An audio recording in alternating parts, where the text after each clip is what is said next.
Hey, what's going on, everybody? I figure it's finally time I talk about Star Wars Skeleton Crew. Now, going into this show created by Jon Watts, I was very hesitant because Star Wars has had a lot of wastes of time. I thought Acolyte was absolutely a waste of time. That was a show that did not impress me. So I was very excited to see what they could do with the series, but cautiously optimistic. But when I saw the trailers, I was kind of in a place where I wasn't too optimistic anymore because none of the trailers impressed me. I didn't think that it looked good or like it was going to be for me at all. But the good thing about that is if it ended up not being for me, at the very least my expectations were already kind of set low and I wouldn't have been upset or disappointed if it ended up not being for me. I am happy to report that Skeleton Crew is not a waste of time, though. To me, I ended up adoring this entire series. In this show, 4 kids get together and they discover a Jedi temple in their home planet of At-Aden, and At-Aden is nothing like we've ever seen before. It's a little bit more Earth-like for the Star Wars universe, and I really enjoyed that. And there's actually a really good explanation as to why it's a little bit more Earth-like. This was kind of pitched as Goonies in space. Did they achieve that? Yes, and then some. I must say I was very surprised as to how well that concept ended up working. One of the things I've been begging for as a Star Wars fan lately is to get a space adventure that was as simple and fun as A New Hope and also grab that Star Wars feel the same way A New Hope did. Boy, did this one deliver on that, because this was just so much fun beyond my imagination. And I like that this show really kept it simple. It was a little bit more geared toward children, but the stakes were high enough that adults can get invested just as much, and I just ended up adoring the story and falling in love with the characters. One of the things that I thought held the show back just a little bit was it could have used a little bit more at the end, but also some of the middle spots where they would focus a little bit more on the parents' story.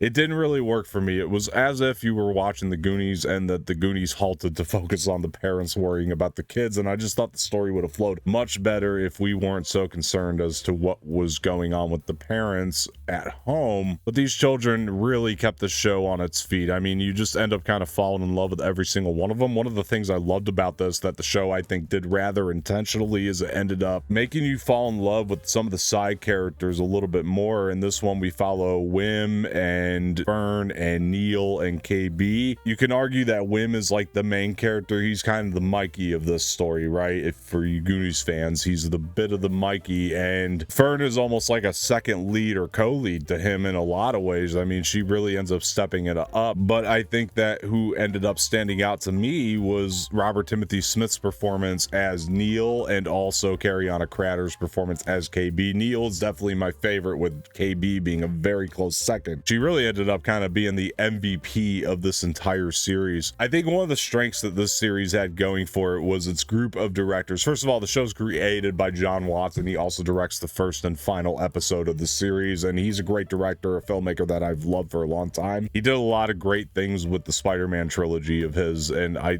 just loved what he kind of carried forward from that here. He really does a good job with children's stories and adolescent stories and making it feel a little bit more real and authentic to what really goes on in a younger age and the issues that you need to face at a younger age. And I thought he did a great job with that here. A lot of the issues, and this is part of what made it so Star Wars to me as well, are relevant to kids, but also things that we need to be reminded of as adults. And I think a lot of the lessons that George was giving to kids in the original trilogy are just that, but they're also so lessons that are given in a way that aren't talking down to children. They're talking at children's level, and I just think that's one of the strengths of the series. And on this journey, they're accompanied by a character named Jodna Nawwood, who is played by Jude Law, who's a great actor. One of the things I've always said about Jude Law is that he really has never had a role that's like so iconic that I'm going to remember Jude Law for that role for the rest of my life, even though he's good in everything he does. This is finally a role that I'm going to remember Jude Law for. I think that he finally found his iconic role, and I think that we got to see sections of Jude Law's acting ability that we've never been able to see before, and he plays a character who's very mysterious. You don't know whether to trust him or not. This show has mystery like a lot of the other Star Wars series, but I think what they did better here with the mystery is they set up a mystery that it's like, if it remains ambiguous, you're okay with that. If the outcome goes one or two ways, you're okay with that, as opposed to a lot of the other shows and sometimes movies are predicated on things that we know like need to happen. This one is in the New Republic era, granted, and there are small connections, but we don't need anything to happen in particular in this show because the characters are so new and so fresh, and the story takes place in this like lot less time that you have so much freedom to play around in, and I love that about the show. The child performances are great. I think the show probably birthed 4 young stars here, and we're probably going to see them work a lot after this. What I like about the show is it really only needs the first season.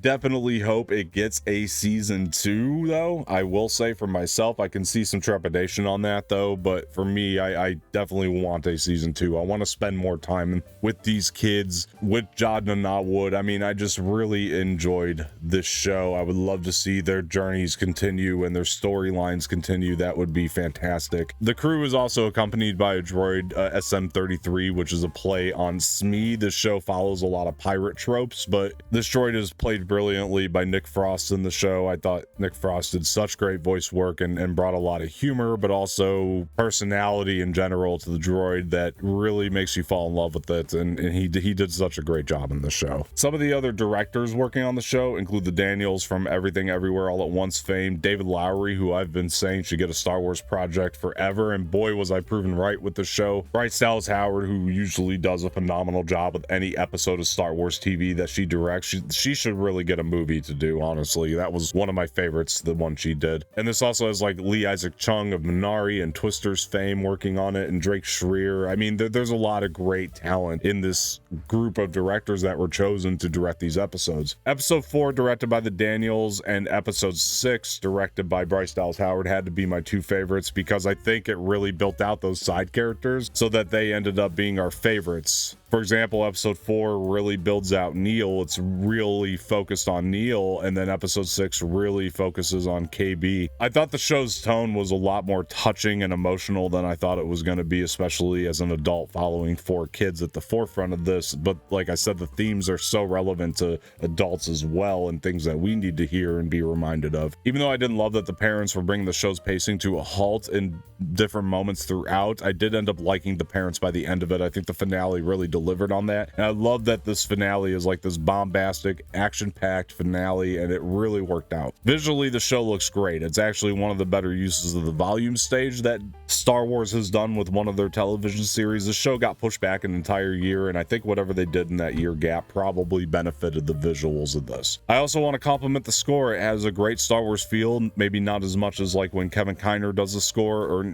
clearly not as much as when John Williams does the score, but Mick Giacchino, son of famous composer Michael Giacchino, he did this score, and I thought he just did a phenomenal job with it. It was perfect for this series and this story in particular. It was lighthearted when it needed to be. It was dark when it needed to be. This show does get darker than you might think it will. I just think we need more stories like this centered around children in general, like not even within Star Wars, but I do think what Star Wars needs to do moving forward is make a lot of these simpler adventure stories that are still fun and also have a balance of the high stakes with that fun, you know what I mean? And I think that best way to do that is actually have Jon Watts do a lot more of these moving forward. I think that he's proven himself between this and the Spider-Man trilogy that he can make content that kids can watch, but also keep the stakes very high. I think he has a real important place in Star Wars moving forward. I hope that he continues to create shows. I was glad that he got a shot on this one regardless, and this is a show that's going to be very rewatchable. I will go back to this one quite a bit in my Star Wars marathons and things. I like that a lot of the fantastical elements reminded me of the original trilogy, specifically Return of the Jedi, a lot of areas, especially that they take place not too far from each other in the timeline. Listen guys, it's my surprise to say that I just adored the hell out of Skeleton Crew. I really hope that we do more with this, and if not, I think Jon Watts should continue to create Star Wars content. I think he's got a real knack for it. I think he really gets what Favreau and Filoni are going for in the New Republic era shows, and I think that he really nailed it. He was kind of of the missing ingredients that this era really needed, which is, again, that simple, fun space adventure. Make a few more of these, and then we can go into the grand scale stuff. That's how I feel about Star Wars, and I hope we stay on this track. All right, guys, those are my thoughts on Star Wars Skeleton Crew. Are you planning on checking out the show? Did you check out the show? I would love to hear your thoughts in the comment section below. Before I get out of here, please hit the like button below, subscribe to the channel, leave some feedback in the comment section, share this with your friends, and hit the bell for notifications. My name is Dom, and I will talk to you guys later.